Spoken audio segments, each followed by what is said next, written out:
Pessoal, hoje nós vamos fazer então o estudo do Deuteronômio 24. Nós vamos abrir o Sefer para estudar, mas antes tem umas perguntas aqui. Exatamente, é isso que eu ia falar. Tem 3 perguntas. Vamos E trabalhar aí eu já vou colocar para vocês. que é o tempo que o Álvaro chega para ele vir junto conosco. Exato, eu já vou colocar para vocês aqui. Nós temos até agora 3 perguntas. Então vamos lá, já vou colocando aqui para vocês, tá bom? Ó, a primeira é a seguinte: professor, o caminho que José, Maria e o bebê Jesus, quando foram para o Egito, eles fizeram o mesmo caminho que fizemos de ônibus? É esse trajeto? Selminha, né? Selminha. Selminha, é o seguinte, você sabe que as coisas mudam, os tempos mudam, mas o que a gente pode saber é que José e Maria foram ao Egito e provavelmente eles devem ter fugido das rotas das caravanas, para que, já que eles estavam fugindo de Herodes, eles temiam, né, que alguém os denunciasse. Né? Razoável. E mesmo que a gente fizesse o mesmo caminho dele, mas você sabe que as estradas mudam suas rotas, porque a engenharia precisa acomodar determinados trechos, desviar determinadas regiões, montanhas, etc. Mas eles devem ter feito um caminho especial, sob a proteção do anjo, né, para chegar exatamente à Gruta de São Sérgio, onde você visitou lá conosco, onde eles ali ficaram, segundo a história, 6 meses. Hoje, essa gruta, Jorge, eu não sei se você conhece o Egito. Não conheço nada. Mas essa gruta ela fica no bairro Copta, né, que é um bairro muito interessante lá no Cairo, porque vizinho ficam sinagogas, tem cemitérios lá vizinho, cemitério não, muitas tumbas, né? Muitos templos, a gente visita muita coisa bonita lá, uma riqueza muito grande, embora a pobreza do Egito seja marcante hoje, né, gritante, mas eles fizeram um caminho, no mínimo, Selminha, paralelo, de acordo com a história. E porque mesmo que eles tivessem feito a estrada das caravanas que vinham lá da Síria, né, daquela região famosa estrada de Damasco, ou a Via Maris, que vinha pela costa, né, passava ali para o Egito, mas eles devem ter feito um caminho todo especial sobre a assistência do próprio anjo, que deve ter sido Gabriel, que foi quem trouxe a notícia, e protegeu eles tanto na ida como na volta, depois da morte de Herodes. Eles voltaram e foram habitar em Nazaré. Quer acrescentar alguma coisa, Jorgito? Não, eu acho que é isso mesmo, não é? Porque... E o que eu acho interessante é que quando Moisés saiu com o povo na direção de Canaã, ele sai do Egito para Israel. Quando José sai com Maria e a criança, eles saem de Israel para o Egito, ou seja, é uma viagem ao contrário. Isso. Né? Deixa eu só... Espera aí que as crianças jogaram uma bola aqui na área, deixa eu jogar a bola para elas, senão elas vão ter que entrar para cá. Estão lá embaixo do prédio jogando. Então, quando Moisés faz o caminho, eu não estou dizendo que o caminho levou 40 anos, mas a viagem levou 40 anos. Isso. Enquanto que a viagem que Jesus, José e Maria fazem é uma viagem que demora muito menos tempo. Tanto que eles fazem e voltam e ele ainda é criança. Então, o que mostra que realmente Moisés fez paradas intencionais ao longo do tempo. Ele girou para todos os lugares. Parou muito, né? Porque a viagem era o interesse dele, não era a chegada. Ele queria... A viagem fazia parte do processo educativo. No caso de Moisés, no caso de José e Maria, a viagem não fazia parte da história. O objetivo era o destino.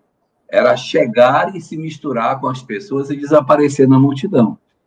Então, é um percurso que eu posso dizer assim, que grosso modo se assemelha, porque é o de ida e o de volta. passando por aquelas regiões. Só que, evidentemente, o propósito de José querendo se esconder não deve ser, evidentemente, as rotas das caravanas que a gente tem hoje, porque era necessário preservar o menino. Assim disse o anjo para ele, né, que ele se levantasse e fosse embora, porque haviam pessoas interessadas em matar a criança. Exato. Então, tem um detalhe, Jorgito. Eles saíram da Judéia, de Belém, da proximidade de Belém, e voltaram para a Galileia. Né? Sim, ele vai para cá quando ele trabalha em V, né? Ele vai para o Egito saindo da Judéia e volta do Egito, saindo do Egito até a Galileia, porque ele veio habitar em Nazaré, agora, ao norte de Israel. Tem uma curiosidade nesse texto do Evangelho, que é a seguinte: quando eles saem do Egito de volta para Israel, quando eles voltam, o evangelista Lucas diz assim: e eles então voltaram e foram para uma cidade chamada Nazaré, na Galileia. A sensação que a gente tem quando Lucas escreve é que esta cidade ainda não fazia parte da história, porque quando ele apresenta Nazaré, ele não diz assim, e eles voltaram para Nazaré. Ele diz, e eles então foram para uma cidade na Galileia chamada Nazaré, como se fosse a primeira vez que eles estariam indo naquela direção. Então, isso, teria que olhar aqui no texto, eu vou ver se eu localizo aqui, porque tem essa singularidade, né? Tem essa questão específica. Quando o anjo anuncia, eles estão em Nazaré. Maria está em Nazaré. O anúncio do anjo Gabriel, o anjo do Senhor foi enviado a uma jovem da aldeia de Nazaré, cujo nome era Maria. Esse é o primeiro capítulo do Evangelho de Lucas. Deixa eu conferir aqui, que a gente não incorre em nenhuma dúvida.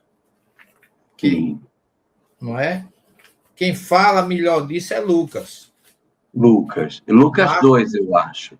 Marcos não fala nada, não. Lucas é o nada. Aqui é no capítulo número 1. Capítulo número 1.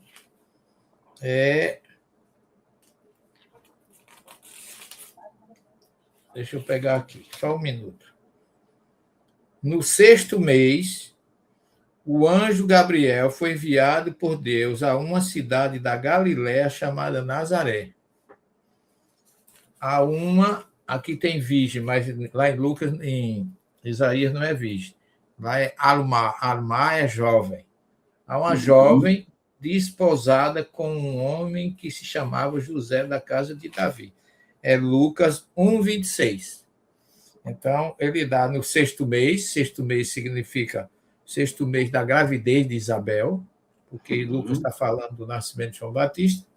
Quando Isabel estava no 6º mês, aí ele disse que aqui ele bota cidade, mas naquela época era uma aldeia, né? Olha, era quase nada, né? O Velho Testamento, por exemplo, a primeira revelação, não fala uma palavra sobre Nazaré. Agora é curioso. Não existe, né? Não. A palavra noticite, que é cristão, é como se fosse Nazarete. Veja bem, Nazarete é a aldeia, aqui Fá, e noticite é o cristão. É curioso.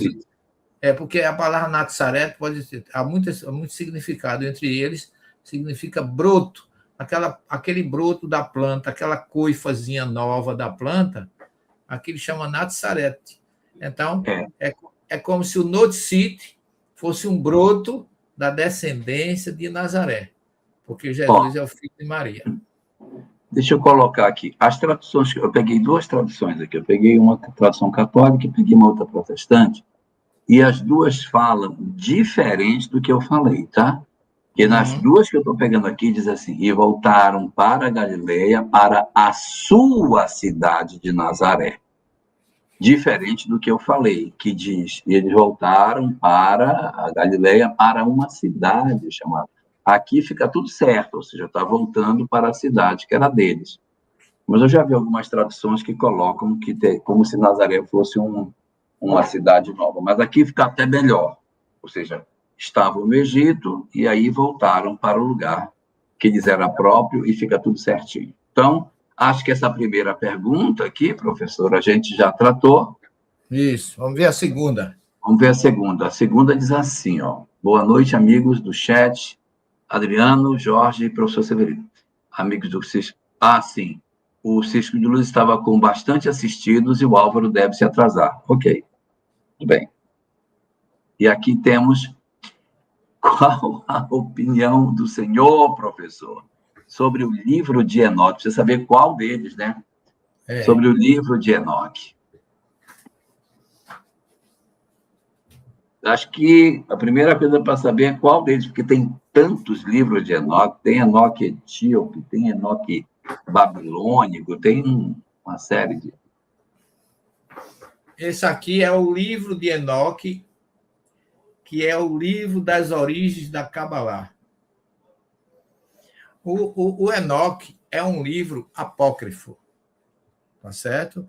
Do Antigo. Hein? Do Antigo Testamento. Isso, da primeira revelação do Antigo Testamento. É uma obra que, inclusive, está nos achados do Mar Morto, né? Nos manuscritos? O manuscrito de Qumran. É um livro que fala de um ser muito ligado ao misticismo, ao gnosticismo, a Cabalá, vamos dizer assim, ao ocultismo. É um livro cabalístico, o livro de Enoque. Porque Enoque era uma figura que, inclusive, eu coloquei ele até na minha tese de pós-doutorado sobre o judaísmo e a origem do cristianismo. Então, toda a literatura de Enoque é um livro, assim, Enoque para o Velho Testamento é como um Elias, que ele também acredita que ele foi arrebatado, era um homem místico, que deixou a terra e foi caminhar com Deus. Tá certo? Então, não experimenta a morte, né? Quem quiser ver alguma coisa melhor, ele é um livro que ele é colocado juntamente com o Corpus Hermético, numa categoria muito especial das grandes obras da humanidade. É tomada ao mesmo tempo como meio e fim para a compreensão das coisas ocultas do mundo dos homens, dos anjos e da divindade. Em termos de Cabalá hebraica, esse trabalho é fundamental pela apresentação dos nomes dos anjos e demônios e permitir, assim, uma leitura cifrada e altamente determinada das origens do homem. É uma obra de referência realmente indispensável para todo estudioso do oculto ou do simples aficionado do maravilhoso e fantástico. É uma obra, ela tem, só para vocês terem uma ideia, esse livro ele tem aproximadamente, quer ver quanto? Eu quero só dizer para vocês o número de capítulos que ele tem. 103 capítulos. Tá certo? Aliás, 104. Tem muito, é um livro muito fala de Matusalém. É um livro ligado muito à genealogia do mundo dos personagens de Sete e companhia.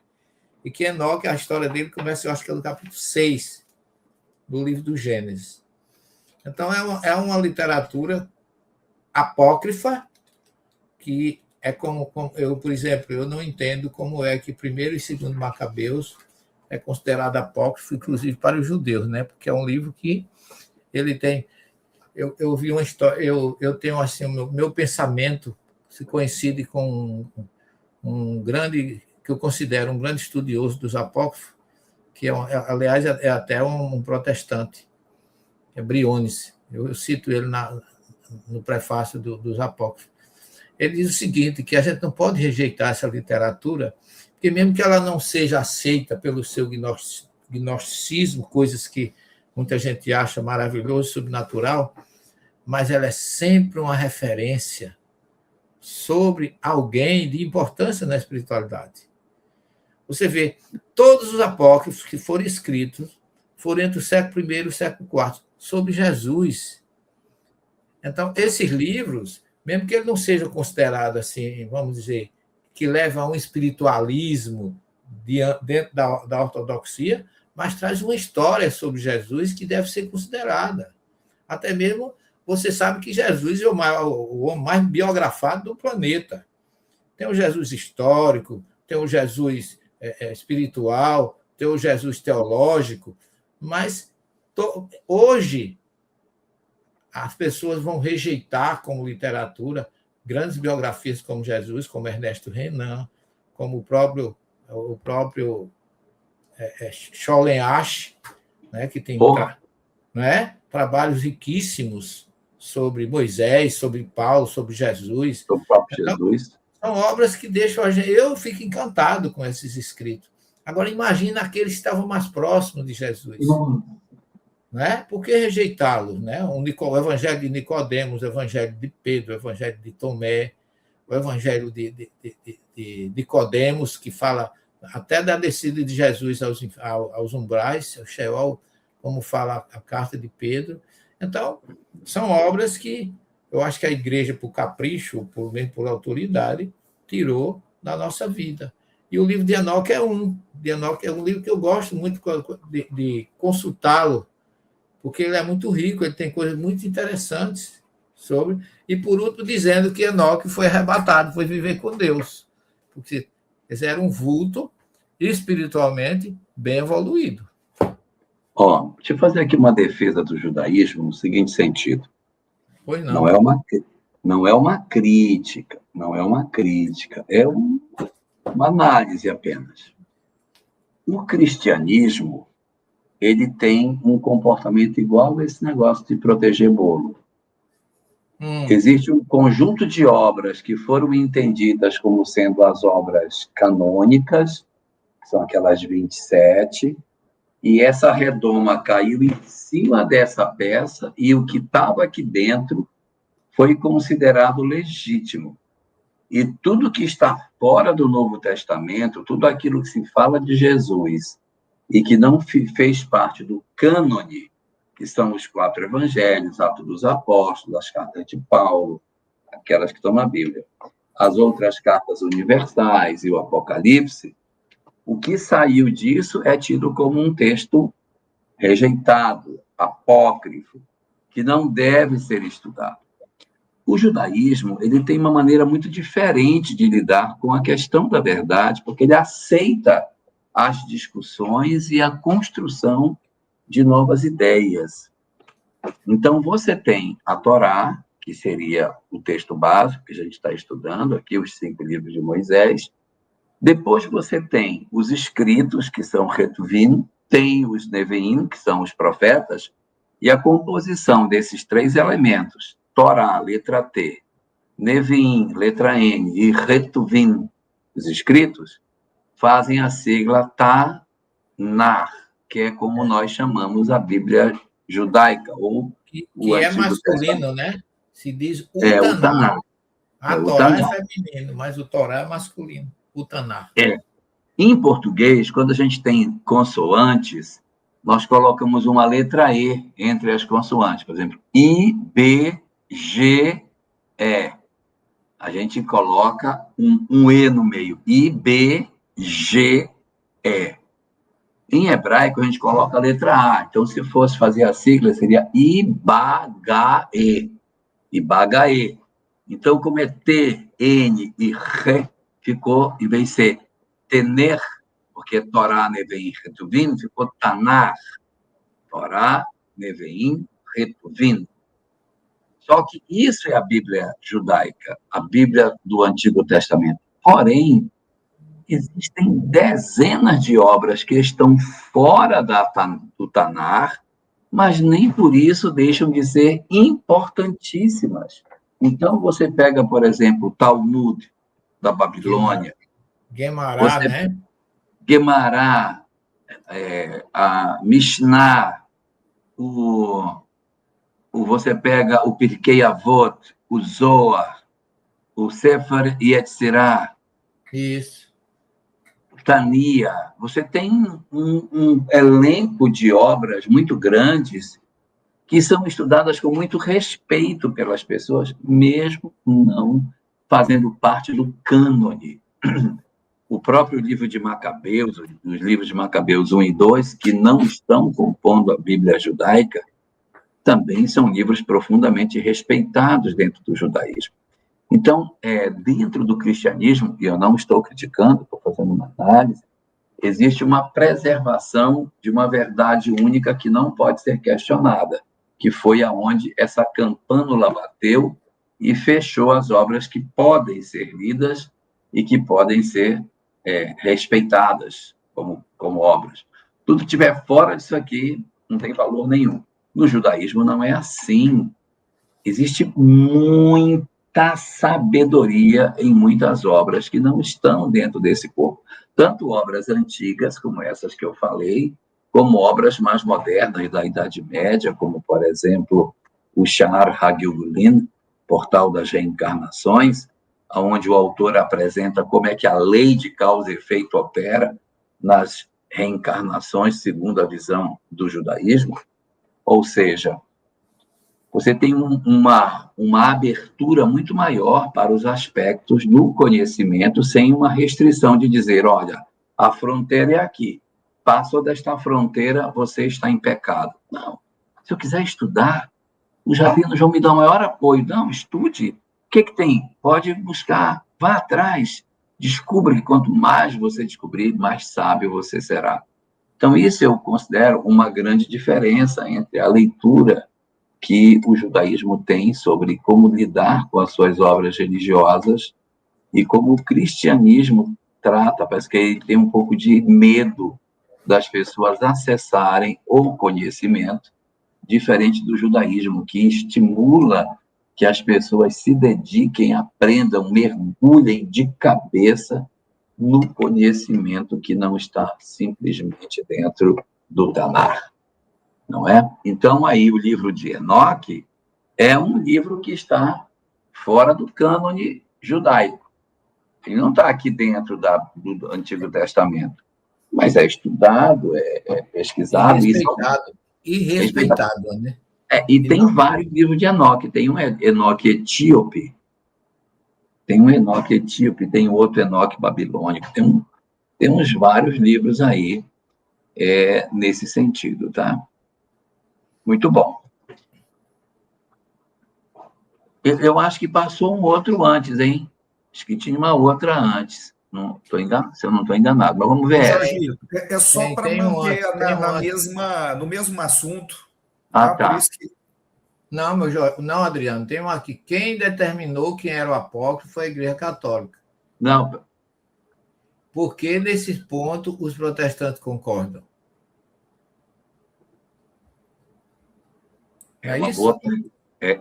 Se quem determinou o que é apócrifo são os protestantes, são os católicos, por que os protestantes apostaram nisso? Mas os protestantes apostaram nisso, mas não apostaram em outras obras, como, por exemplo, o livro de Macabeu. O livro de Macabeu 1 e 2 está na Bíblia católica, mas eles não foram trazidos para a Bíblia protestante, porque tem partes do livro de Macabeu que colide com a verdade de interesse. Então, é assim, às vezes me dá a sensação de que o movimento cristão ele não está em busca da verdade, me dá a sensação que ele está procurando compor uma verdade. E aí, quando isso não encaixa no meu conceito de verdade, não, isso aqui eu vou ficar do lado de fora. Ele não se abre para dizer, não, deixa vir, vamos analisar tudo. Então, quando, no caso, o texto dos Macabeus fala sobre a oração aos mortos, no capítulo 12, a partir do versículo 42, do segundo livro de Macabeus, quando acontece uma guerra, e depois da guerra eles veem que tinha muitos soldados mortos. Aí eles vão olhar os soldados que tinham morrido, eles estão com ídolos, debaixo da roupa deles tem ídolos. Aí o líder dos Judas Macabeu diz assim, meu filho, seja muito bem-vindo, Muito bem-vindo. Olha, Álvaro, desculpa a minha camisa, mas é porque era a última, não tinha outra. E eu tive que colocar essa, tá? Desculpa aí, eu peço desculpa para as pessoas que estão na live. Que camiseta bonita. Eu fiquei protestando aqui, sabe, Álvaro? Quando ele me mostrou. Primeiramente, seja bem-vindo também, meu filho. Muita alegria de ter você aqui. Mas eu fiz um protesto aqui, já que a gente está falando aqui de apócrifos, foram os livros protestados, eu fiz um protesto aqui, porque a minha camiseta é preta. Mas aí é merecimento de cada um. É exatamente isso que eu disse. O prateado. Uber Black, Uber Black. Dourada. Eu só uso preto, ó. Mas você é porque você é ortodoxo. Você é ortodoxo Uber X. racídico ainda, esse lado do seu Uber Black, racismo. Uber X. Eu não. Eu sei porque que ele só usa preto, viu? Eu sei. É para parecer que a bochecha é mais fina.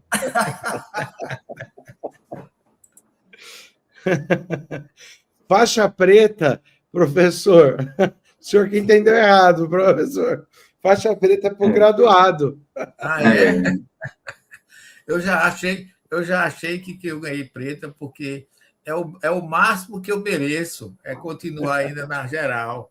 Agora, os iluminados, o de perispírito branco, como diz o Apocalipse 20, felizes os convidados para a ceia do Senhor, é os que têm o perispírito puro, tá? E Jorgito eu não sou, o meu ainda está muito manchado.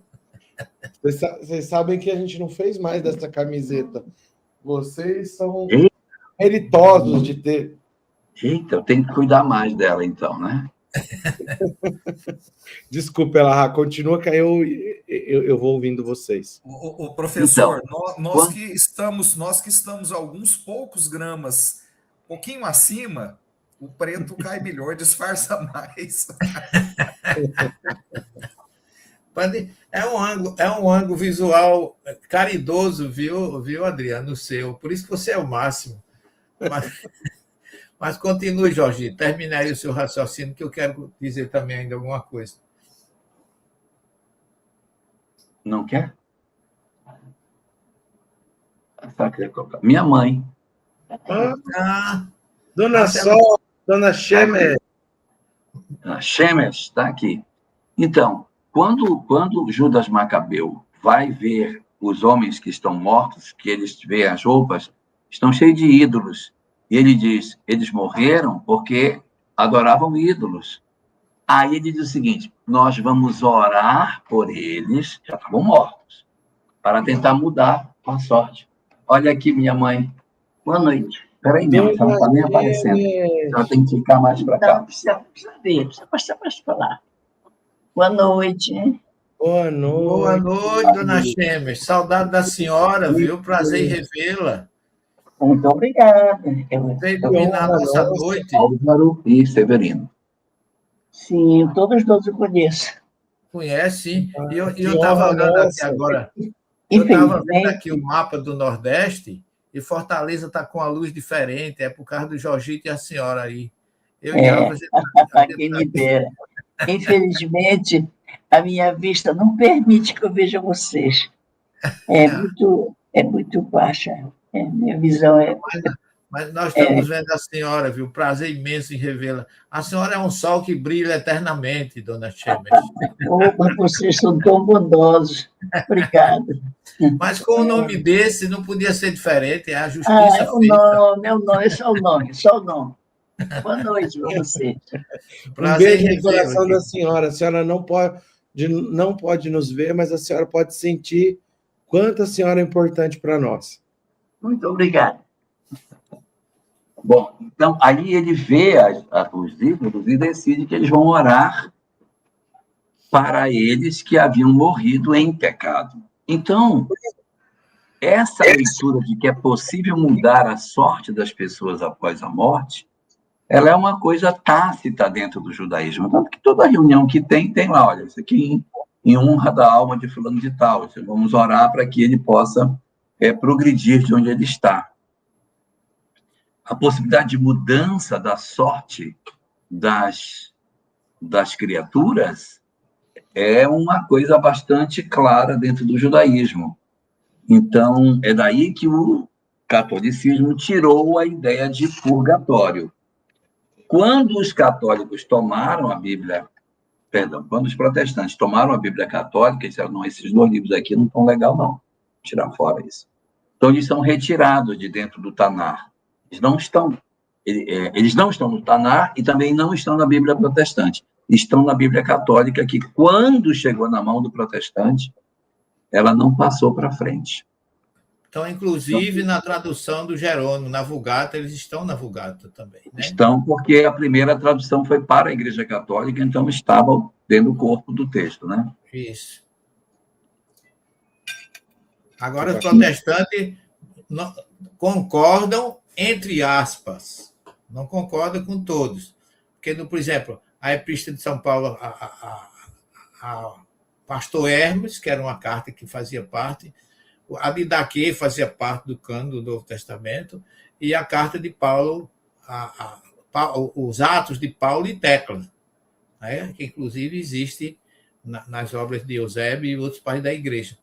Mas os protestantes aceitaram aquilo que convinham, eles foram mais radicais nesse ponto, porque ignoraram obras como a história de Macabeus, Tobias, Macabeus, primeiro e segundo. Tem mais pergunta nesse sentido? Tem uma sobre a carta aos Hebreus. Vamos ver. Qual é? Essa é para o Álvaro, que ele está fazendo um trabalho sobre a carta. O autor da carta aos Hebreus, essa é a pergunta. Por que a carta de Paulo aos Hebreus não é considerada escrita por Paulo e Emmanuel, em Paulo e Estevão, cita como Paulo escrevendo? Eu diria o seguinte, é interessante, né?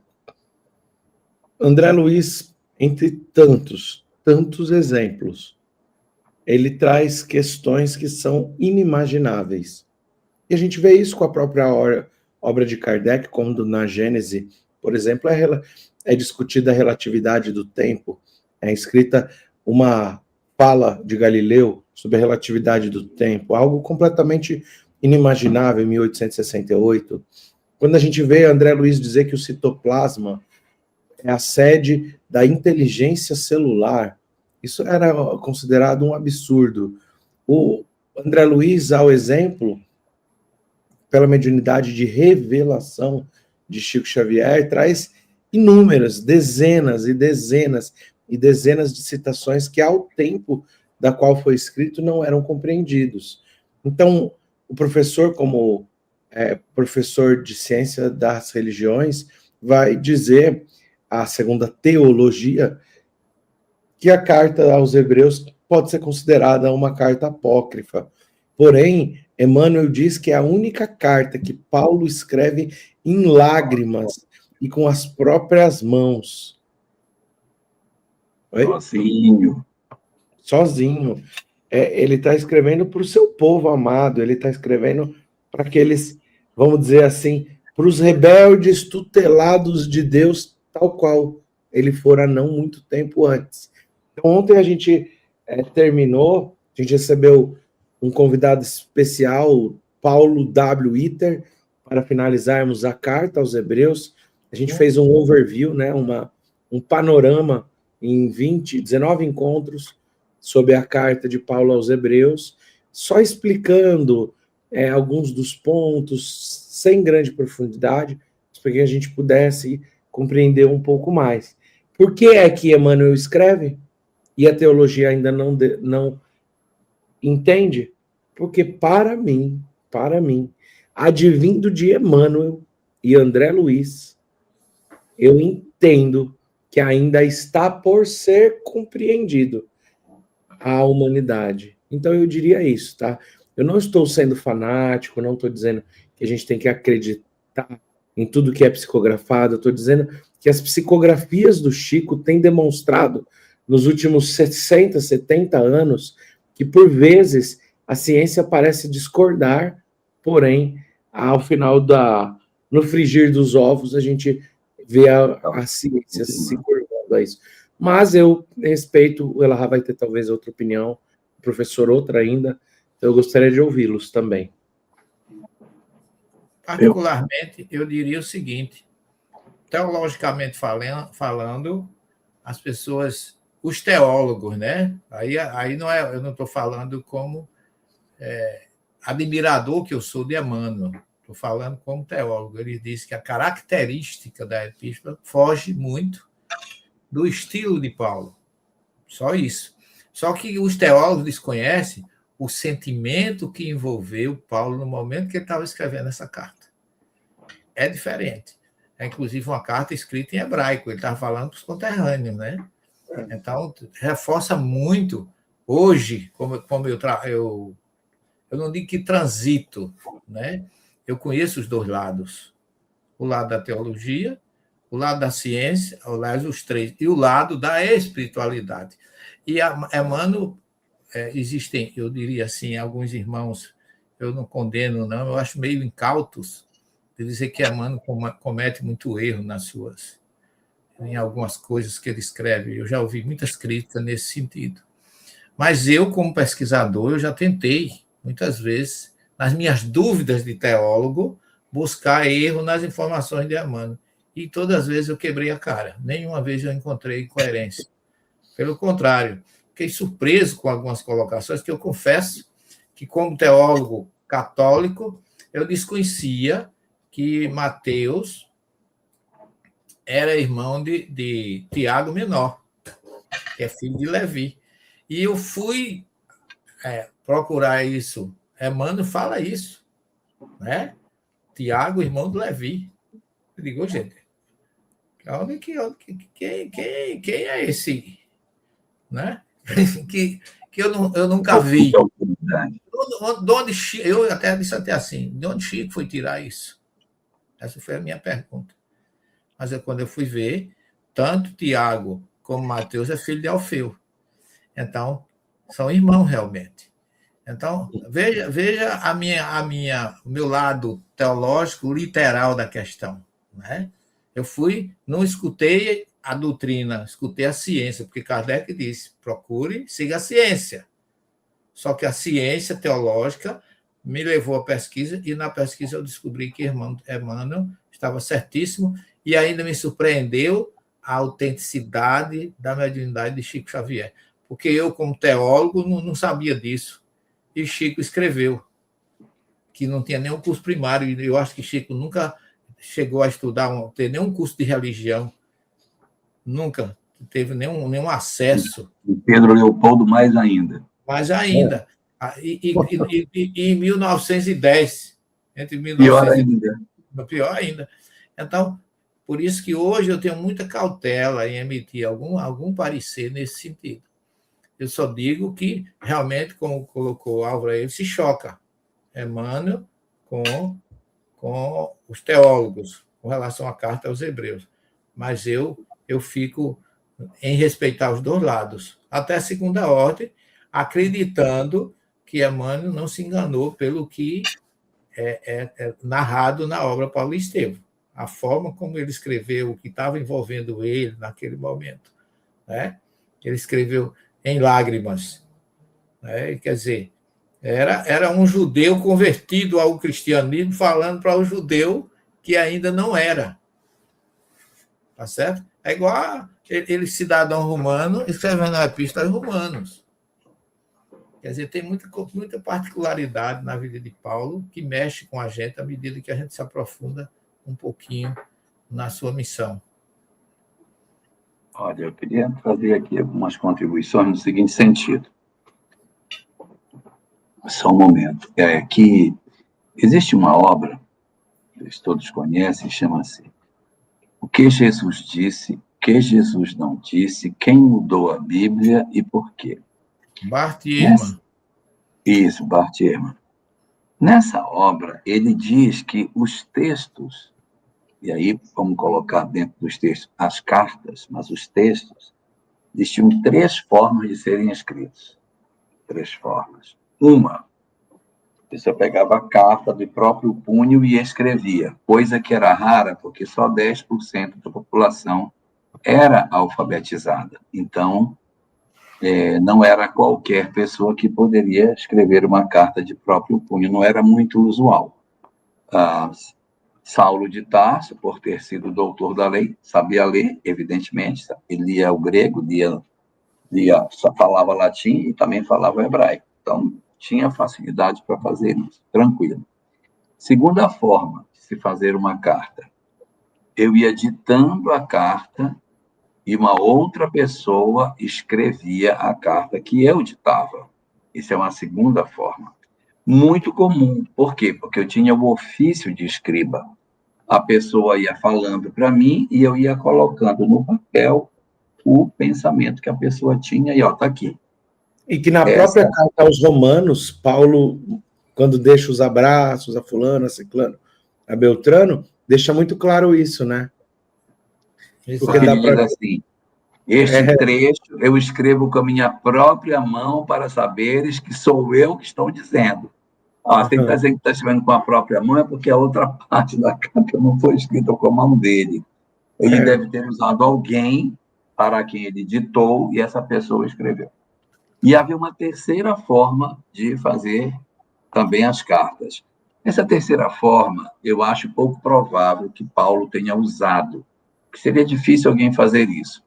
A terceira forma é a seguinte, você entrevista a pessoa, assim, o que é que você quer? Não, fala para ele que eu tô doente, que preciso que essa pessoa venha para me ver, que eu estou morando em tal local, avisa para ele, inclusive, que eu estou trabalhando. Aí a pessoa conta o que é, a pessoa pega a ideia e aí com as palavras dela, ela põe no texto.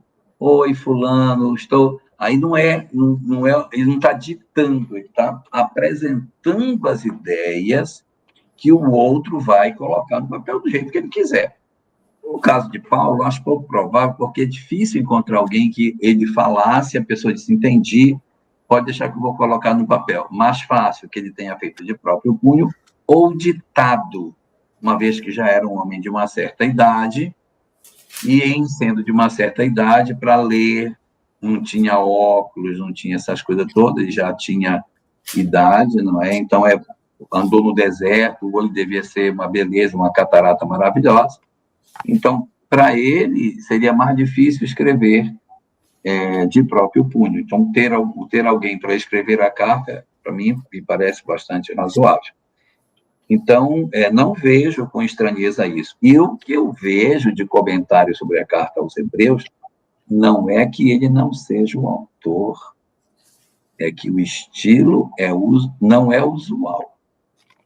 Então, pode ser que seja, porque se eu for pegar textos do professor Severino, em certos momentos, os livros dele, eu vejo ele, ouço ele falando quando eu estou lendo. E tem outros textos que eu não ouço falando.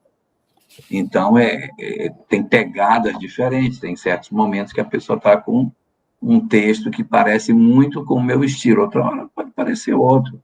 O Auro faz uma palestra e a gente identifica claramente na palestra o raciocínio dele. Pode fazer uma outra que pode não ter exatamente. Palestra do Divaldo, nem todas elas tinham a mesma pegada. Eu posso ter palestras com enfoques distintos. Então, não vejo que seria uma comprovação de que não é de uma pessoa pelo fato das imagens, das construções de frases não serem as usuais. Às vezes o cara está dentro de uma vibe de inspiração diferente, pode ter uma pessoa que ditou, posso ter muitas coisas que podem acontecer nesse cenário todo aí. Então, tem um outro ponto, Elahá, se eu puder interromper aqui. Quando o Paulo vai começar a escrever as cartas, Emmanuel descreve que Estevão estaria aconchegado junto dele para transmitir o pensamento do Cristo. Isso acontece quando ele não tinha condições de receber o próprio Cristo. Então, vamos dizer, da mesma forma que o Apocalipse não são cartas de João, são cartas do Espírito, aqui nós estamos lendo cartas inspiradas por Jesus através de Estevão ou diretamente por Jesus, porque Emmanuel coloca que estaria aconchegado Jesus junto de Paulo. E quando ele não conseguisse, Estevão ia transmitir. Naquele momento, ele pode estar numa psicografia verdadeiramente de uma mensagem do próprio Cristo. Então, ou de outra entidade. de outro, não necessariamente Estevão, ele pode estar encostado nele, Elias, pode estar encostado. Sim, pode ser outro espírito. Agora, também, ela tem outra questão. A nosso conceito de autoria no século XXI é o seguinte, eu cheguei aqui contei para o professor, você sabia que a água São Lourenço, que eu estou bebendo água com gás, e dou a descrição química, a composição da água que eu acabei de fazer aqui. Isso aqui é uma delícia. O professor vai lá e registra essa patente. De quem é a autoria? De quem é a carta? De quem é a patente? É do professor. Agora, no passado, não. No passado, os textos todos de reis, ou o que quer que seja, dos profetas, eles não se dão por essa compreensão. Quem fala é o autor. Quem escreve é o escriba.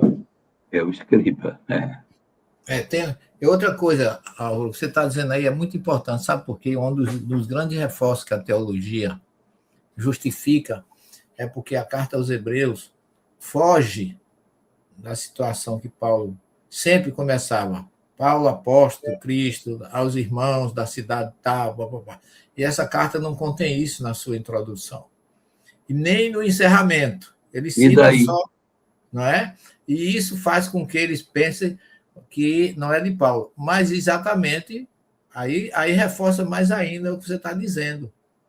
Essa colocação que você coloca aí, que você faz aí, desculpa a cacofonia ou repetição da palavra, mas essa colocação que você faz aí é muito interessante, porque realmente ele poderia estar recebendo a aproximação de Estevão e já entrar num assunto direto, mesmo porque ele estava em êxtase, ele estava mediunizado, ele estava, não é, numa situação que não era ele, porque a gente sabe que, por exemplo, João teve Prócoro na ilha de Patmos, o Apocalipse é todo mediúnico de vidência, era o que João via e Prócoro ia escrevendo na caverna lá na ilha de Patmos. Então, todas essas produções tinham características diversas e a carta ao Hebreu tem realmente uma peculiaridade que as outras não têm. Então, você vê a coincidência, eu acabei de comer brócolis. João. Exatamente. Olha, eu vou colocar mais lenha nesta fogueira. Nesse mesmo livro, que Jesus disse, que Jesus não disse, que mudou a Bíblia. Por quê? Ele diz o seguinte, nos primeiros 4 séculos não havia possibilidade de você ter uma preservação da legitimidade do texto. Porque as pessoas chegavam nas cidades e diziam assim, ó, esse aqui é o Evangelho, tá? Esse aqui é o Evangelho de Mateus. Aí ele comenta, se você tivesse a possibilidade de copiar esse Evangelho, você copiaria ele todo ou você pegaria as partes que lhe interessam? Né? O preço, né, de copiar. O preço, que eu vou ficar uma semana copiando um texto, eu pegava o Sermão do Monte, umas 2 ou 3 parábolas e, olha, vamos para frente. Esquece o resto. Isso aqui eu nem entendi, pula. Eu não entendi, pula. E aí, você pôde, com isso, formar mosaicos dos evangelhos nesses primeiros séculos. O que impede que uma carta de Paulo tenha sido copiada sem ser a integridade dela? Sem um pedaço? Alterado, mexido, incluído, retirado algo? Ninguém pode garantir, porque o texto ele era absolutamente sem nenhum tipo de selo. Só depois que Gutenberg imprime, é que ela entra num certo padrão. Isso aqui que é o texto. Porque até antes de Gutenberg, isso é 1349, se não me engano, até esse período, nós não tínhamos a garantia de que o texto era o mesmo, que estava sendo copiado dentro dos mosteiros, isso poderia mudar. Então, isso aí, Jorgito, você está falando de copistas. E aqueles que interpolaram? Sim. Né? Porque nem todo mundo era copista, era interpolista. É o que Barthes me mostra. Ele encontrou texto na pesquisa grega dele que o cara tinha botado ao lado da página, dizendo assim, não altere o texto, herege, porque alguém foi lá no meio e alterou o texto. No original, escrito lá no rodapé. Não altere o texto. Alguém foi lá e interpolou, alterou, mudou. Então, Bart Ehrman deixou de ser protestante e hoje ele é mais um... Ele não é ateu, mas ele é meio agnóstico, sabe? Assim, ele é uma pessoa que decepcionou-se com o protestantismo. Ele é um dos maiores professores da eu preciso corrigir uma data. É 1440, a data da imprensa, no século Ponte, tá? Não é eu falei 1300, é 1440. Agora, tem um conceito aqui, Elahá, que por vezes a gente conflita também dentro do espiritismo, mais especificamente na mediunidade. Imagina, desencarnei, morri, virei um homem de bem. Tô lá no plano espiritual. Tô lá no plano espiritual. Aí o professor Celestino está sentado com ela lá na porta, lá numa reunião mediúnica. Eles veem uma bochecha. O professor fala assim, nossa, estou vendo uma bochecha tão fofinha ali, e vem a mensagem. O próprio Mordecai falando. Papapá, Bezerra de Menezes. Eu trouxe a mensagem do Dr. Bezerra, a pedida dele, com o pensamento dele. Quem trouxe foi o Mordecai ou o Mordechai, a depender de onde se encontra, qual a pronúncia. E aí a mensagem é de quem? O Livro dos Espíritos, o Livro dos Médiuns, deixa bem claro que a mensagem é do Dr. Bezerra. Por quê? Porque o conteúdo da mensagem é dele. Quem transmitiu não foi ele. Mensageiro. Eu fui o mensageiro. Então, aqui, carteiro. Aqui, quando a gente vê outro escrevendo o pensamento de Paulo, é exatamente o que a gente enxerga no plano espiritual e consegue entender que por vezes acontece. Agora, para a gente encerrar essa discussão e abrir o Sefer, eu diria para vocês o seguinte, que conforme o item 256 do Livro dos Médiuns, a última coisa que importa na mensagem é o conteúdo. É o autor. É o autor. É o autor. A coisa que importa é o conteúdo. Quem é o autor? Não, foi Santo Antônio de Pádua, foi Santo Antônio de sei lá do quê. Você vê São Francisco de Sales se titulando François Geneve. Uma mensagem no Evangelho segundo o Espiritismo. Por que não botou São Francisco de Sales? Você vê Agostinho completamente transformado, porque quando ele chega no mundo espiritual, que ele descobre a verdade, aí ele vem para a doutrina exatamente corrigir e trazer muita coisa que ele nunca defendeu na época dele. Que ele chegou até a ser maniqueísta, a gente sabe da vida dele, da história dele. E no livro Nosso Lar, o ministro Pádua, será que não é o próprio Santo Antônio de Pádua? Exato. Nunca se sabe. É indiferente, mas o nível é o mesmo. Então se torna mais indiferente. O que Kardec diz é o seguinte, aqui embaixo é fácil identificar quem é o autor, porque a maneira como a pessoa fala, as expressões que usam, né? À medida que vai subindo, vai ficando cada vez mais difícil. Que eu não vou pegar uma mensagem, assim, essa mensagem aqui é de São Vicente de Paula. Não é não. Isso aqui é de Santo Antônio de Pádua. Cara, vai eu saber se é de um, se é do outro. Muito difícil, porque a identidade de pensamentos vai ficando cada vez maior. E o espírito, quanto mais superior, menos preocupado ele está com a identidade dele. Ele quer que a mensagem chegue. Quer que a mensagem chegue. Eu vou contar uma coisa para vocês que aconteceu certa feita. Eu estava junto com amigos e aí a gente conversando, eu falei, não, e eu, por força do hábito, né, de ouvir, criado no interior, é porque a perca, e o rapaz falou, nossa, Álvaro, você falar uma palavra assim, não existe perca, né, Álvaro, é perda. Eu falei, nossa, eu falei perca? Ele falou, falou. Eu falei, bom, vou fingir que eu sei gramática, tá, mas eu não sabia, eu achava que era perca mesmo. Aí, beleza, aí ele me corrigiu. E aí, deu umas 2, 3 semanas depois, eu recebi a mensagem de um benfeitor. E o benfeitor, eu estava consciente na mensagem. Então, ele ia falando e eu ia transmitindo a mensagem.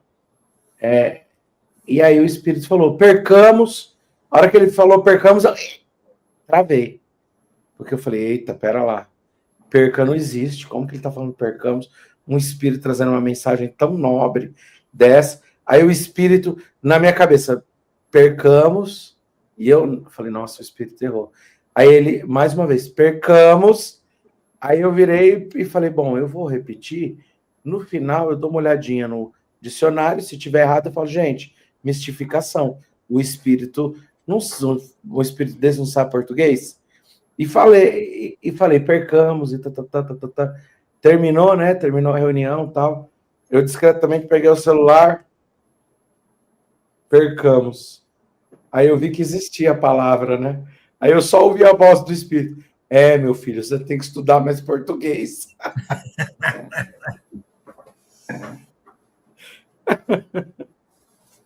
Não é perdamos, é percamos mesmo. Exato. Tava certo. Mas você vê como é. Imagina eu escrevendo a carta. No substantivo você diz a perda, mas no verbo percamos, né? Não percamos a fé. Mas imagina o professor, eu transmitindo o pensamento de um de vocês e eu escrevendo errado.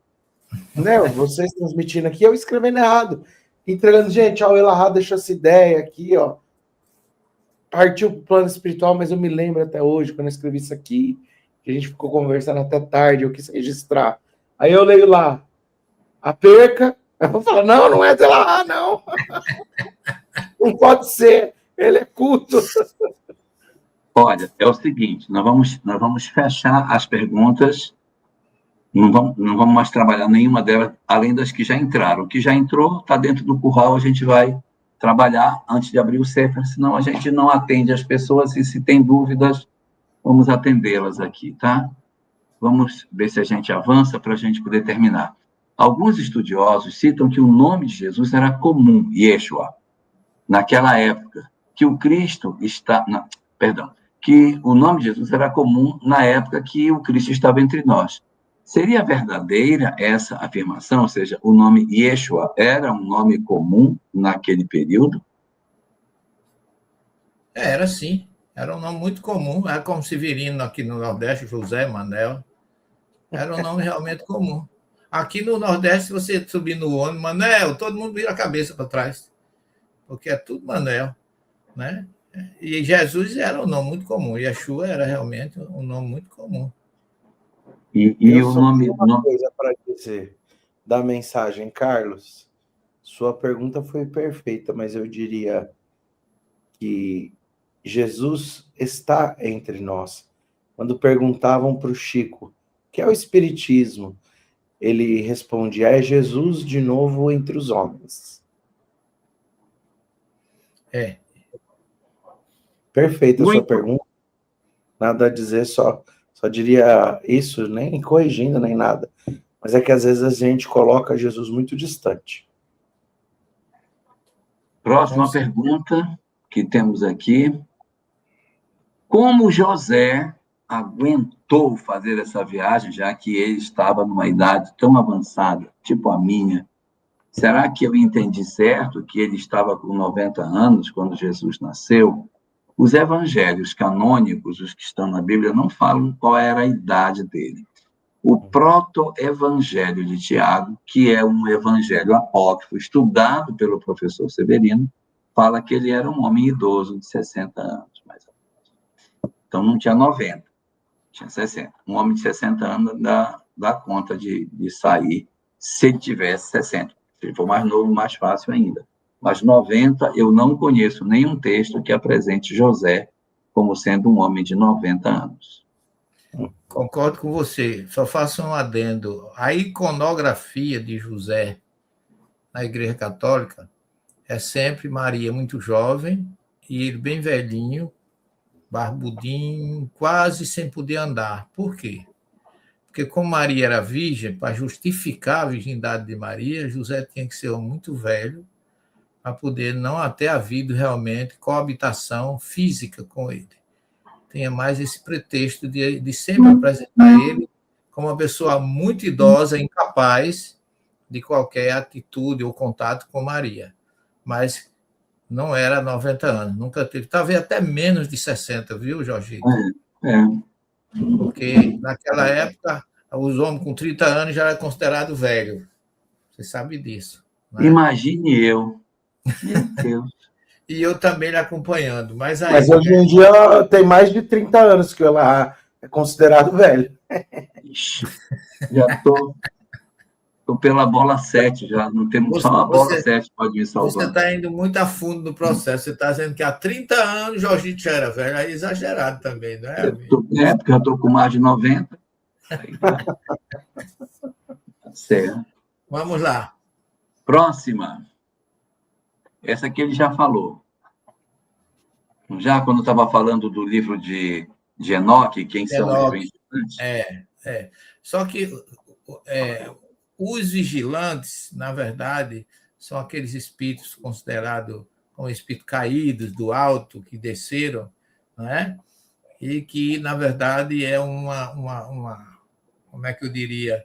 É uma representação. É uma linha que eu não comungo muito com ela, né? Porque todas aquela expressão que está lá em Isaías 14, 12, está lá no capítulo 28 de Jeremias, são, eu diria, são mensagens aos poderosos reis da Síria e Nabucodonosor, que eram homens que estavam muito elevados, viviam no paraíso por serem poderosos, mas que acabaram caindo, porque grande é o poder de Deus, não é um anjo, era um rei poderoso, que se você for estudar, o que ele chama de Ben Shahar, filho da manhã, o filho da luz, que está lá nas traduções de Jerônimo. Estrela da manhã.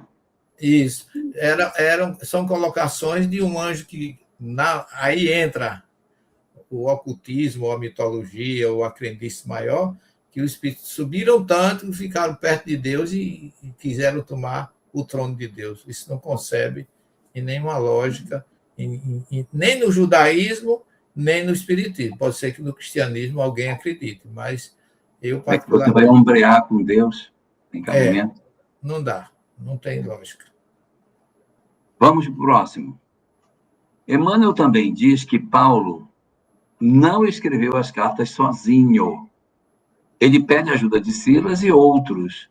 Pode ser esse o motivo para não atribuírem a Paulo a carta aos Hebreus? Que ele escreve só? Emmanuel diz que ele escreveu só. Então, temos essa informação. Não temos outras informações, né? Eu vejo, às vezes, as pessoas falarem o autor da carta aos Hebreus. Não diz que não é Paulo e também não diz quem é. É o estilo, né? A questão do estilo, mas aí, como o Alves bem colocou, a situação em que ele se encontrava, a questão emocional, a presença de Estevão, etc., etc., ele não precisava padronizar nessa carta, né? Porque, além de ser uma carta aos próprios judeus, né, os hebreus na época, ele tinha o objetivo de trazer a sua mensagem. O preâmbulo e o encerramento fazem muito pouca diferença na história. Faz muito para quem é teólogo, pesquisador, dizer que o estilo é outro, que isso não foi ele. Mas, como a gente sabe, como diz Jorgito, ou ele escreveu, ou ele mandou escrever, ou ele ditou para alguém. Então, fica difícil da gente afirmar. Mas hoje eu fico com Emmanuel. Próxima. O estudo citado pelo professor Severino, o Evangelho Vivo, é necessário realizar o estudo na ordem ou pode ser realizado aleatoriamente, independentemente? Ele está fazendo o estudo sobre o Evangelho de João. Porque você pode começar, mas não é aconselhável, porque a gente colocou a ordem canônica, vamos dizer assim, né, das obras. É tanto que as apócrifas ficaram para a última, como fosse um apêndice, pela questão mesmo, né, como elas são colocadas. Mas é bom que você comece por Mateus, o volume 1, que é o preâmbulo, para preparar os facilitadores, e comece com Mateus, que é o mais longo, é o mais teológico, é o mais etc. Depois vem Marcos, Lucas, João, já seja o 4, porque, se bem você pode estudar João separado, mas o projeto foi feito para você fazer na ordem com que foi, com não está no Evangelho, na Bíblia, no Novo Testamento, e ter também estudar o volume 1 para saber como a tecnologia, a técnica, a forma como você deve estudar toda a obra. Eu faria só uma observação. Você estuda na sequência, que é o melhor. Se você não quiser estudar na sequência, o volume 0 você tem que estudar, que é para você não tomar o estudo sem ter estudado a metodologia. Para não correr o risco de se perder no labirinto dos pseudoconhecimentos. De você se apropriar de uma vaidade intelectual porque domina determinados saberes no campo do Evangelho. Não é essa a proposta do Evangelho Rede Vivo, muito pelo contrário. O objetivo é exatamente quebrar essa possibilidade de nós ficarmos fixados nos aspectos puramente textuais e nos esquecermos daquilo que é o mais importante, que é a transformação moral. Então, o ideal é na sequência. Se não vai fazer na sequência, um volume 0, que é o estudo, depois você pega os outros, Mateus, Marcos, Lucas e João. Mas esse é essencial. E mesmo porque se você estudar o volume 0, como o Jorge está dizendo aí, que o nosso é o volume 1, você não vai querer começar por João. Você vai querer realmente começar por Mateus.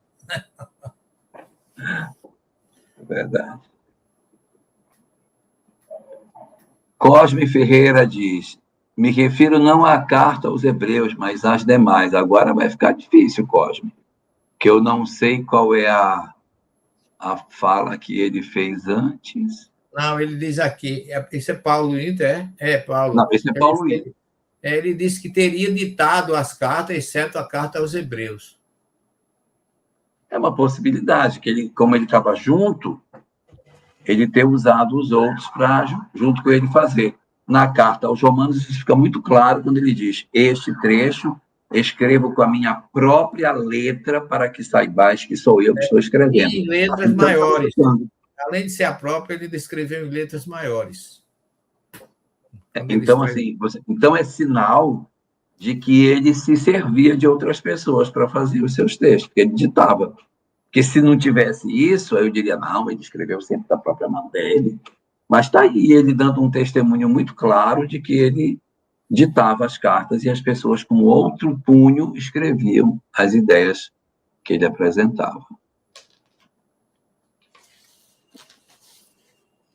Aqui temos a Fênix 435. É verdade a afirmação de que o Atos dos Apóstolos foi ditado por Paulo e escrito por Lucas? Não tem lógica, não. Atos dos Apóstolos, inclusive Atos dos Apóstolos, Evangelho de Lucas, era um volume só. Depois é que desmembraram. Então, é o autor, todo mundo sabe, que estuda teologia ou qualquer outra coisa, sabe que essa obra é escrita por Lucas, companheiro de Paulo, mas não ditado por Paulo. Mas ele ouvia o Evangelho de Paulo e de Maria, né, que diz Emmanuel. Isso. E tem uma coisa também. O Evangelho, o Ato dos Apóstolos, no livro Paulo e Estevão, tem uns momentos em que Paulo sugere a Lucas algumas coisas. Isso tem. Eles já estão na última viagem, estão no barco, e as pessoas estão vindo para deixar presentes, né? O Paulo está viajando e as pessoas vão para os portos e entregam coisas para ele. Aí o Lucas começa a notar que ele chegava nos portos e as pessoas levavam coisas para ele. Aí o Paulo diz: vai parar. Não coloque nada disso no texto, para que ninguém sirva na expectativa de receber alguma coisa pelo que faz. Coloque só as pedradas, coloca só os açoites, só a parte do sofrimento. Essa parte aqui do carinho das pessoas não coloca no texto, não. E se você for em Atos dos Apóstolos, realmente não fala. Diz que ele parava nos portos e que as pessoas iam, mas não diz que o que está escrito no livro Paulo e Estevão, que elas levavam comida, levavam coisas para a continuidade da jornada. E tem uma coisa no livro de Atos que eu até hoje nunca entendi, porque é que Lucas não narrou da captação de Paulo. Até hoje. Ele para antes. Só fala da prisão e que ele não foi preso por acaso também, né? Excelente pergunta para o Chico, hein? Eu até hoje sinto essa lacuna, me dá vontade de terminar o livro de Atos e completar. Porque a gente sabe que ele seria um narrador maravilhoso, que ele estava lá. Ele, por pouco, não foi preso junto com Paulo, não é?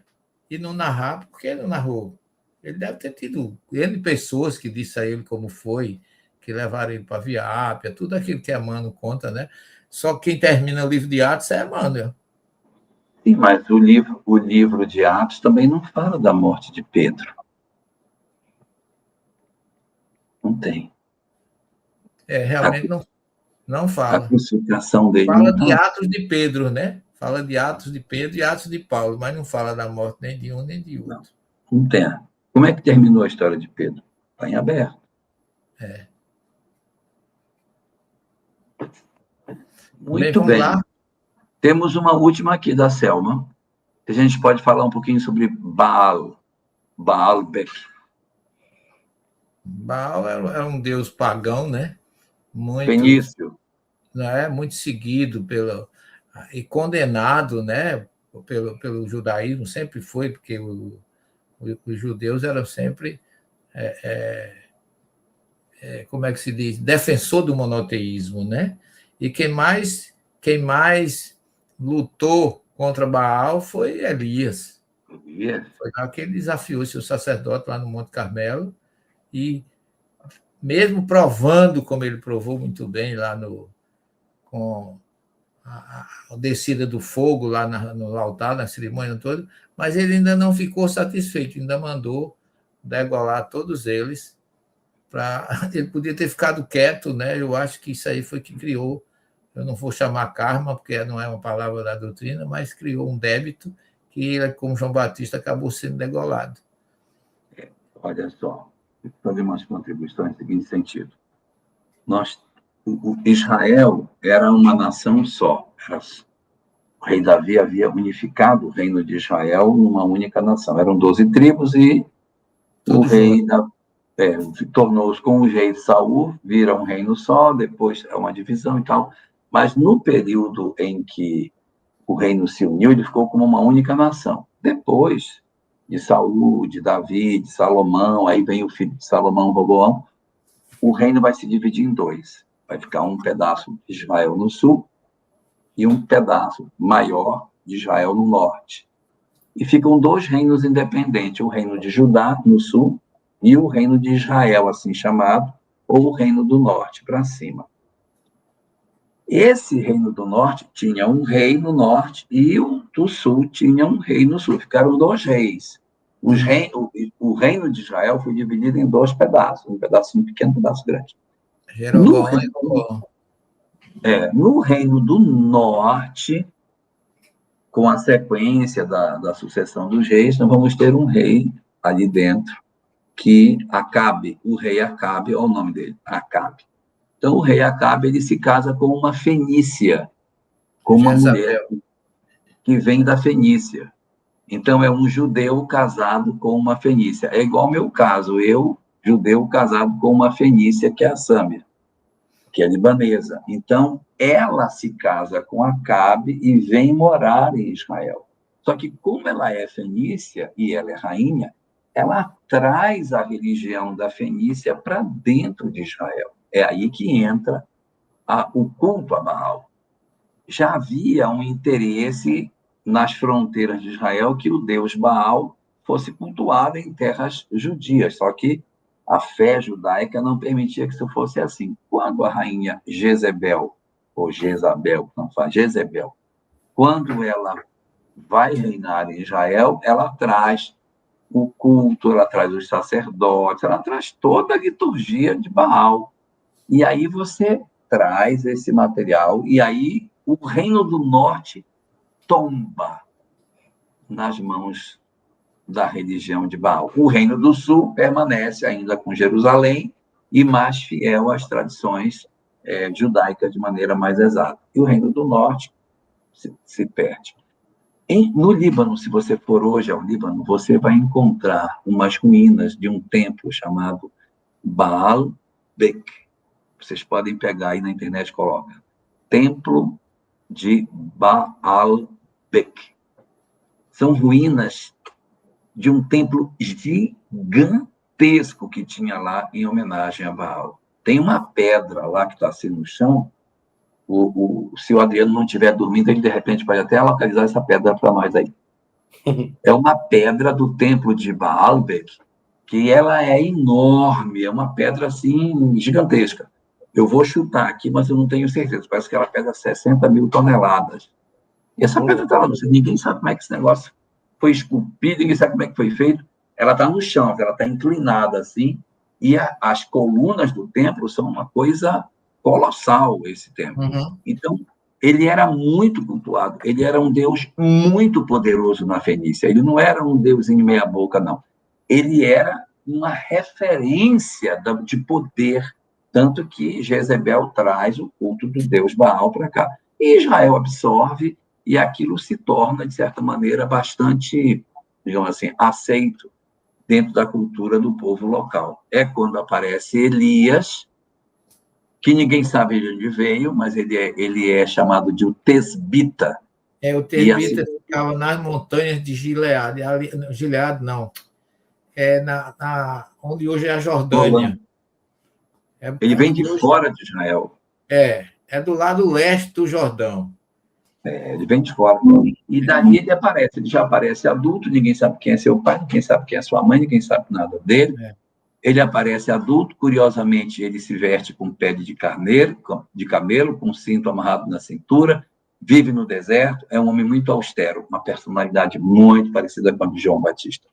E ele, então, aparece, faz aquele desafio que nós conhecemos muito bem, desafia os profetas de Baal, e os profetas de Baal teriam que acender uma fogueira, não conseguem, e aí, segundo o texto de Reis, ele pega 3 baldes de água e joga a água na fogueira, e a fogueira pega fogo. Eu acho que ele estava com 3 baldes de álcool, e aí ele joga, porque até a água pega fogo, aí ele joga aquela água na oferta, e pega umas pedrinhas, e diz, Senhor, acende, aí o negócio pega fogo, e consome a oferta, consome a lenha, consome tudo, até a água que foi jogada, essa água se converte também. Olha isso, é o templo de Baalbek.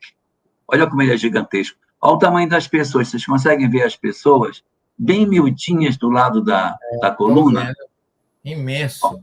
Imenso. Ele é gigantesco. Agora, cadê a pedra? É maior do que a pedra do muro Ele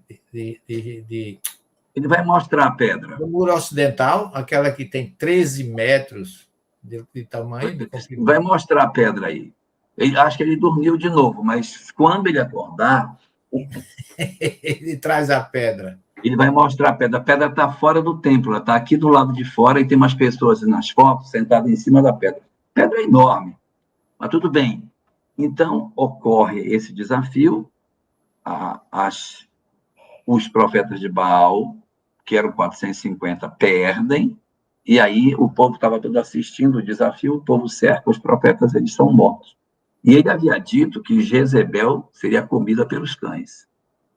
E ela é jogada lá em cima, cai, sei lá, da torre do palácio, e os cães comem ela lá embaixo, o corpo dela.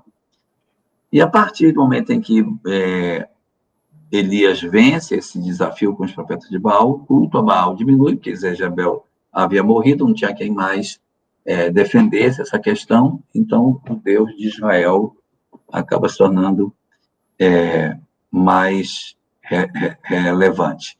E o Adriano não conseguiu achar a pedra de Baalbek. Eu vou ver se eu localizo aqui. Pedra, templo, Baalbek. Vocês estão me ouvindo, não? Eu já achei a pedra. Puxa vida. Na primeira batida.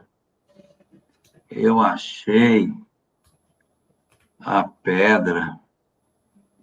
Queria que tivesse gente em cima. Oi. Jorgito, a questão não é encontrar, é copiar para a área de trabalho aqui e compartilhar. Não, você manda abrir em outra, clica da direita assim, abrir em outra guia, aí você abre. Eu vou fazer isso aqui. Você pega a imagem e você diz abrir em nova guia. Vocês estão me ouvindo ou não? Estamos. Mas eu... Abrir em nova guia. Abrir. Agora eu vou compartilhar a imagem, tá bom? Sumi da tela. Oh, meu Deus. Vou tentar compartilhar a imagem agora. Espera lá. A tela. Arquivo de imagem, compartilhar a tela. Pedra de Templo de Baalbek. Não. Essa daqui. É esta aqui. Pronto. Compartilha aí essa imagem que eu coloquei aí. Vê se dá. Joga para nós. Essa. Não sei se está dando para todo mundo ver. Esse é tamanho. Isso aqui do ladinho aqui é uma pessoa, tá? Isso aqui é uma pessoa, essa sombrazinha que aparece aqui. Esta é uma das pedras do templo de Baalbek. Eu acho que é maior do que a do muro ocidental, aquela grande de 13 metros. Eu acho que sim, porque é o tamanho dela, como ela é retangular demais. As pedras do templo, elas não são tão retangulares assim. Mas essa que eu vi lá dentro do túnel... Mas é menor que essa, professor? Hein? É menor que essa. É menor? É menor, olha o tamanho dessa pessoa. Essa foto, essa pedra deve ter 50 metros. Exatamente. A de lá do templo são 13 metros, né, Álvaro? Lá debaixo do túnel. Brincadeira. Olha. Nossa. É grande mesmo. Tá aqui. Chama o monolito de Baalbek. Ele pesa 1.650 toneladas. Tá bom para trazer como lembrança, né? Botar no bolso. Dentro da mala. Chaveirinho, né, professor? Hein? Chaveirinho. Ela tem 21 metros de comprimento, quase 5 de largura e 4 metros de altura. 21 por 4 por 5. Esse é o tamanho dela. Então, professor, não é tão menor a outra lá, não. Não, é grande. É de lá do túnel do Rabino, lá do muro ocidental, são 13 metros de comprimento, eu acho que é por 2 de altura. É imensa a pedra também. Muito bem. Então, Elias viveu, acho que 700 anos antes de Jesus, não é? Mais ou menos. 750 anos, mais ou menos.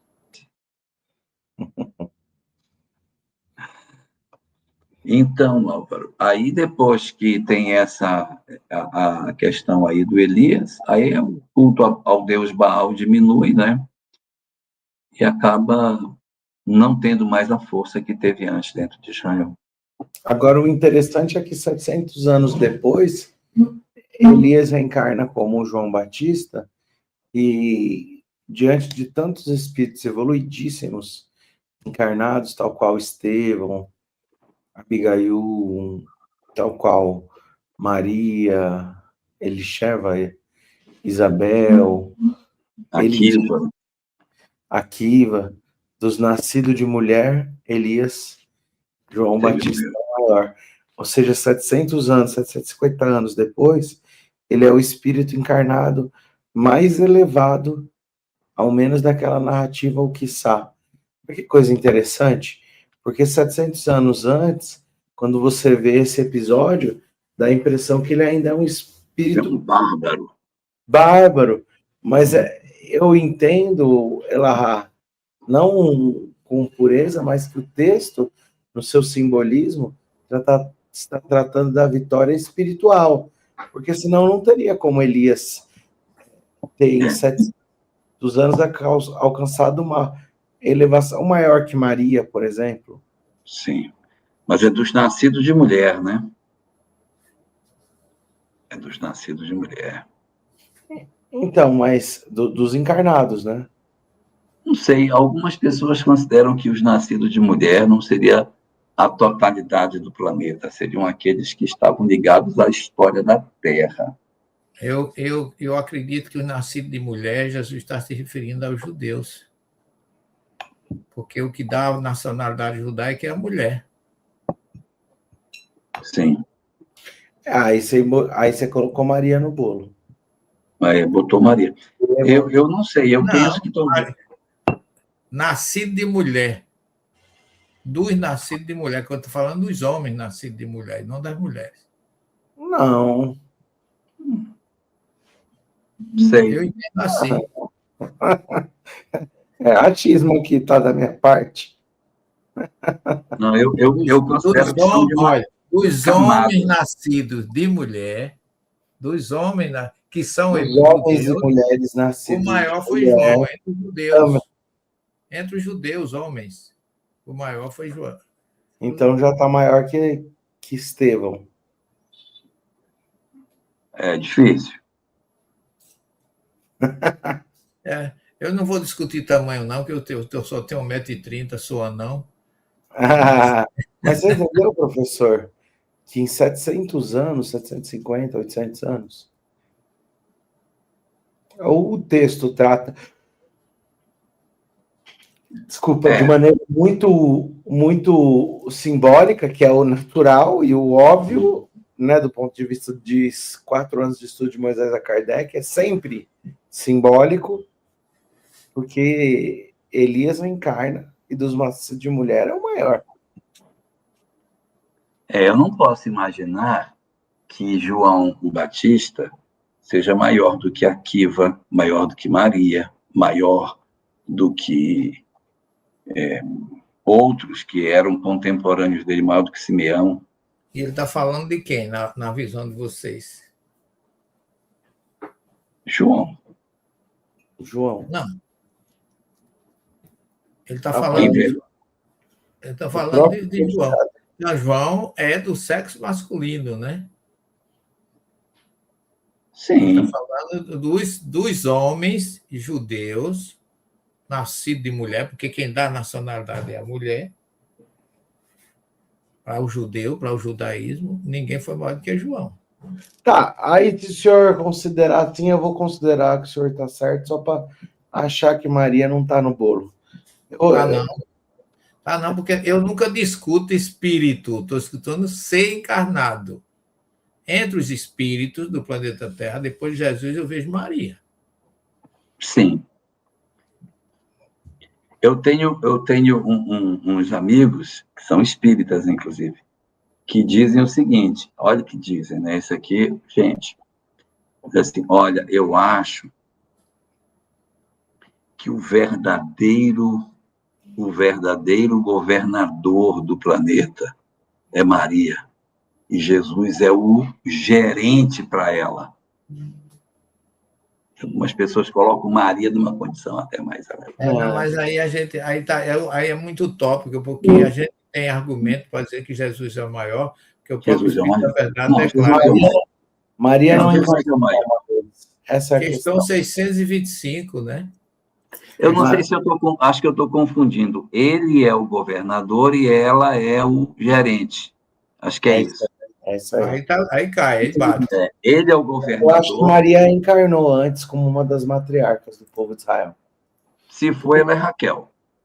Eu também acho. Por que ela é Raquel? Porque a mesma representação arquétipica que nós temos de Maria no cristianismo, nós temos de Raquel no judaísmo. A protetora, a intercessora é Raquel. A gente percebe que existe uma seleção. Quando essa seleção vai a campo, quando a gente tem Copa do Mundo, é a mesma seleção que vai a campo. Então, assim, quando no Antigo Testamento, a gente percebe Estevão, Isaías, Jonas, etc., e todos esses reencarnam próximo a Jesus ou construindo a história do cristianismo. Todos, sem exceção. Paulo não tem afinidade fluídica para encontrar com Jesus e ver porque perseguia. Paulo tem afinidade de outros momentos. Ele se perde na própria rebeldia do espírito.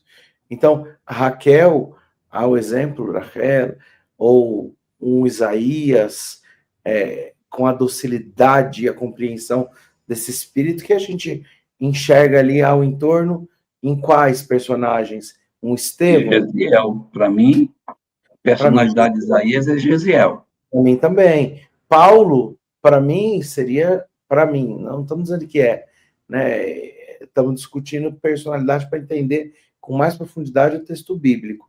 Para mim é Jonas. Agora, quando você vê um Jeremias, quem sabe um Simão Pedro, ou um Ezequiel, um Jeremias, Ezequiel, eu acho que um Jeremias, mas assim, isso daqui... Daniel, João, sem sombra de dúvidas. Então a gente percebe que o time volta a campo. O time volta a campo. E o que naquele livro, né, naqueles manuscritos de Kardec publicado, que o movimento espírita, a gente nem prestou atenção. Eu falei e falo em tantas... São os textos pessoais de Kardec, que contam que ele é a própria encarnação de Elias e de João. Mas aí eu vou dizer o seguinte, cadê a universalidade dos ensinos? Então eu pego, põe na prateleira e aguardo. Não, mas ali a universalidade está descrita no documento. Porque quando ele pergunta, ele fala, é o que muitas vezes ouvi de tantos espíritos. Ele passa pela universalidade das informações. Isso que está nas anotações. E não é um documento. São muitos espíritos. É o mesmo critério. Eu me confundi. Jesus é o governador, Maria é o CEO. Essa aqui é a... Agora, e mais, diz sobre Platão, que realmente apenas um espírito como Platão poderia escrever o Livro dos Espíritos, trazer os questionamentos à altura do Livro dos Espíritos. É porque ele é colocado como um dos precursores, né, do cristianismo. Vale a pena, ela leia, pegue os documentos. Tem muitos documentos já publicados pela Universidade de Juiz de Fora. É um patrimônio dos espíritas, é uma oportunidade da gente pescar nuances através de informações que foram dadas para serem guardadas e reveladas lá na frente para nós. Para mim, suficiente para mim, para ressignificar o meu entendimento de espiritismo. O meu entendimento de espiritismo é completamente diferente do dia que eu peguei esse texto, esses pergaminhos na minha mão. Eu sou muito desconfiado das coisas. Eu pego um texto desse, a primeira pergunta que eu vou fazer, quem garante que o que está aqui é o que realmente foi escrito? Porque na medida em que você traz um texto que tem polemicidade, eu já começo a desconfiar que existe dentro dele interesse pessoal em promoção pessoal. Aí eu já começo a olhar com estranheza. Eu preciso ter primeiro certeza de que o texto é legitimamente o texto que se encontrou lá. Depois tem a questão da universalidade dos ensinos. Se uma coisa não tiver universalidade, eu olho com uma certa estranheza. Só tem uma pessoa falando isso. Mas isso é uma revelação. Uma revelação. Eu estou dizendo, Kardec escreve de próprio punho. E assim, lá você pode até te dizer isso, mas eu vou te dizer. O espiritismo se dobra à ciência. E isso sendo documento e sendo parte do espólio de Canuto Abreu, mesmo do espólio pessoal de Kardec, você pode falar, eu não quero acreditar, mas aí vai ser uma opinião pessoal. Você quer ver, por exemplo, eu já vi textos escritos dizendo que Alcione é a mesma Célia. Já li. Que ela reencarnou. E quando você olha, existe um encaixe bastante interessante em vários personagens. Fulano, é verdade. Personalidade bate, é verdade. vai batendo, mas tem um personagem que não bate, no meu entendimento, que é a figura de Ciro, do livro 50 anos depois, que é um rapaz incrível, ele ser o Carlos do livro Renúncia. Eu ódio, não. Não bate para mim. Eu não Porque enxergo o Ciro já está despertando a consciência. Para mim, o Ciro está bem mais na frente. O Carlos está muito avançadinho. Concordo. Então, essa eu tenho dificuldade. Mas quando eu olho sério, concordo. Sabe, eu olho sério, isso faz sentido, isso faz sentido. Eu sinto que é possível encontrar a conexão, mas esse rapaz não. Então, eu pego esses textos e guardo. Agora, espero que eu consiga ter maturidade para entender. Se debruce sobre os textos, porque não é um texto publicado por uma pessoa. Esses textos estiveram com Oceano Vieira, esses textos estiveram com Canuto Abreu, esses textos passaram por algumas pessoas, e o próprio livro são 11 pesquisadores. E o que está sendo publicado pela Universidade lá de Juiz de Fora é pelo NUPES, também é um grupo de pesquisadores. É acadêmico o negócio, não é assim. Agora, sim, eu vou dizer, vai tirar os espíritas da zona de conforto. Vai tirar. E por isso muita gente vai bater. Eu respeito quem bater, e até se você discordar, eu respeito a você, o professor, quem quer que seja. Eu respeito. Mas, assim, eu já sabia disso há mais tempo, porque eu tenho amigos que tiraram fotos desses textos quando realizando pesquisa e me contaram em segredo. Eu tenho 2 amigos que fizeram isso. Mas eu vou falar, não ferem nada a doutrina, e essa questão está escrita lá. Foi o que eu ouvi por diversas vezes. Não é por curiosidade, mas é para entender a dimensão da obra. Eu tô falando sem conhecer, tá? Estou falando sem conhecer. Tem uma citação aí que o Álvaro faz que eu respeito demais, que é o Canuto de Abreu. Os trabalhos de Canuto de Abreu são muito respeitáveis. Ele é muito... Esse ano é respeitado. Exato. Mas eu estou falando porque eu conheço um pouco mais o trabalho de Canuto de Abreu, né? E eu tive contato com isso e só sei, porque vieram alguns diretores da FEAL aqui no centro, e eu falei, e eu questionei por que esses documentos não são publicados. Isso precisa ser publicado. Eu questionei, isso é um patrimônio dos espíritas, é o espólio de Kardec, é o que não foi destruído. E sabe por que ela vai tirar muita gente de conforto? Você vai entender? Porque, por exemplo, fala que o corpo fluídico de Maria, quer dizer, que a virgindade de Maria, Kardec escreve a respeito sobre nesses, e fala que não tem como ela seguir por esse caminho. É concebido sem ser de forma natural. Essas questões são tiradas de pauta. Então vai incomodar muita gente que, por exemplo, se debruça sobre os 4 evangelhos e coloca como texto de cabeceira. Então, assim, por essa razão, o texto em si... Quais 4 evangelhos que você está falando? De Rustem. Sim. Então vai mexer com muita gente. Agora, sim, eu não tenho intuito de atacar ninguém, dizer nada. Eu só tenho o intuito de dizer se é documento original, se tem a verdade e se tira a gente da zona de conforto, e me tirou, e tem me tirado todos os trabalhos. Eu vou dar uma olhada. Olha. Eu quero dar os meus parabéns a vocês dois, porque hoje nós conseguimos nem abrir o Sefer. Parabéns. Desse jeito. Ele está aberto aqui, ó. O meu está aberto, desde o começo. Capítulo 24. A minha mãe foi trazer para mim. Pegue, meu filho. Abriu, né, professor? Abri. Só não consegui ler. Só não nos deixaram ler. Olha, mas eu abri.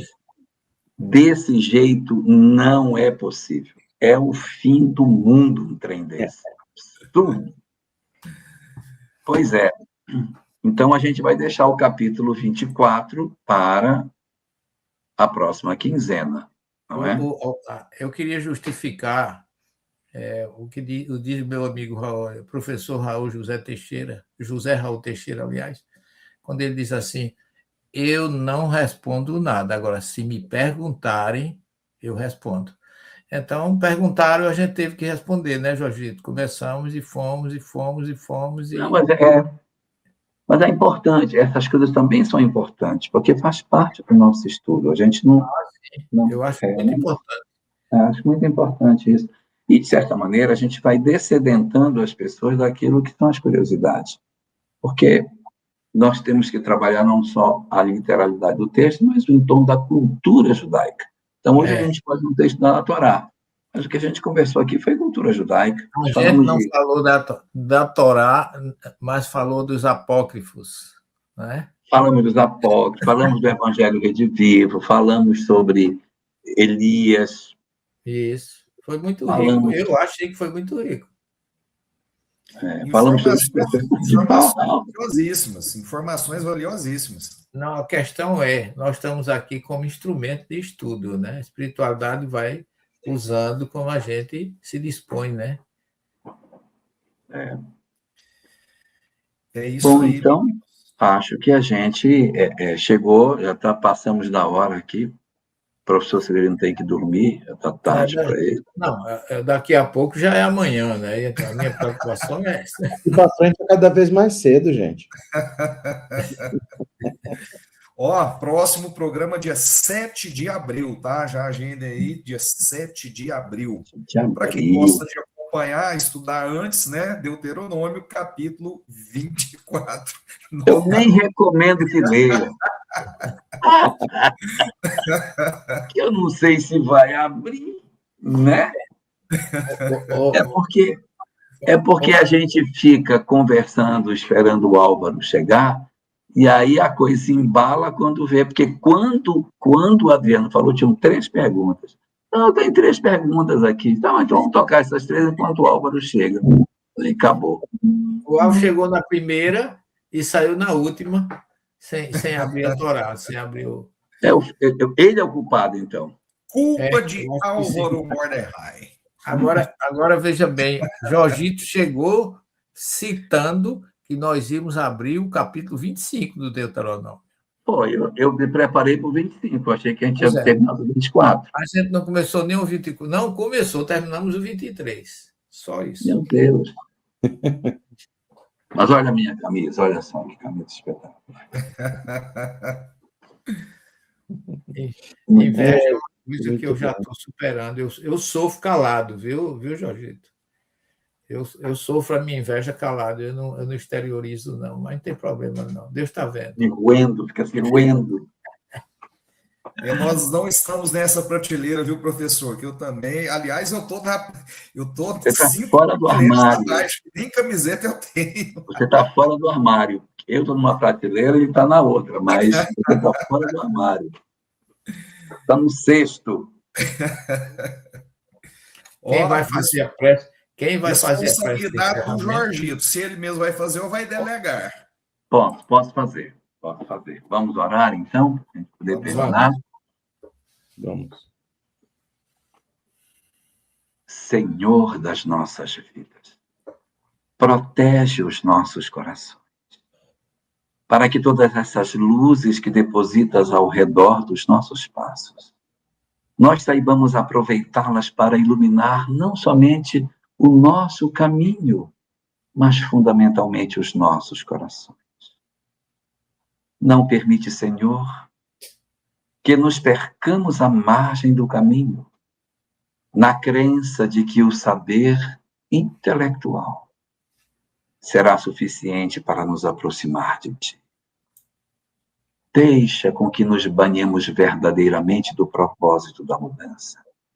Deixa com que os nossos corações se inundem da Tua presença e que todos os saberes que Tu nos ajudas a nos aproximar deles possam verdadeiramente transformar os nossos dias, modificar as nossas disposições mais profundas e fazer com que as nossas histórias de vida sejam verdadeiramente diferentes, porque nós encontramos a tua lei.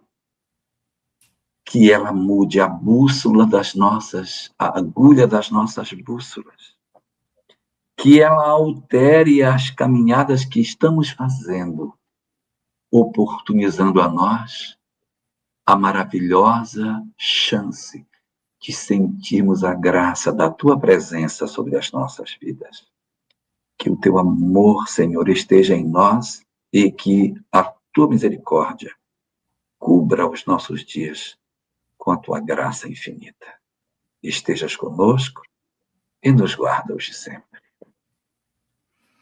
Que assim seja, meu irmão. Que assim seja, graças a Deus. Pra mim. Finalizando, então, mandar um grande beijo nos corações de todos vocês que estiveram conosco, tanto vocês que se manifestaram através do chat, quanto vocês que somente acompanharam, assistiram, né, ouviram o programa. Muito obrigado. Nós lemos todas as mensagens, todas as manifestações de carinho. Isso aí nos dá muita alegria, muita felicidade. Estejam sempre conosco, fica esse pedido aí para que vocês continuem acompanhando essa série de estudos de Moisés a Kardec, 6ª temporada, tá bom? E para quem gosta de acompanhar o estudo aí, Deuteronômio, capítulo 24, tá bom? Você que gosta de ler antecipadamente. Leia todo, hein? E tomara que inteiro. Os meninos consigam abrir no próximo programa. Aliás, abriu. Tomara que consiga iniciar. Vamos trabalhar para a gente conseguir ler. Pessoal, então é isso, tá bom? Esse trabalho é feito com muito carinho, tá? Para vocês, por vocês. Beijos nos corações. Meninos, beijos nos corações. Fiquem com Deus. Beijo para vocês, gente. Tchau, tchau, pessoal. Tchau.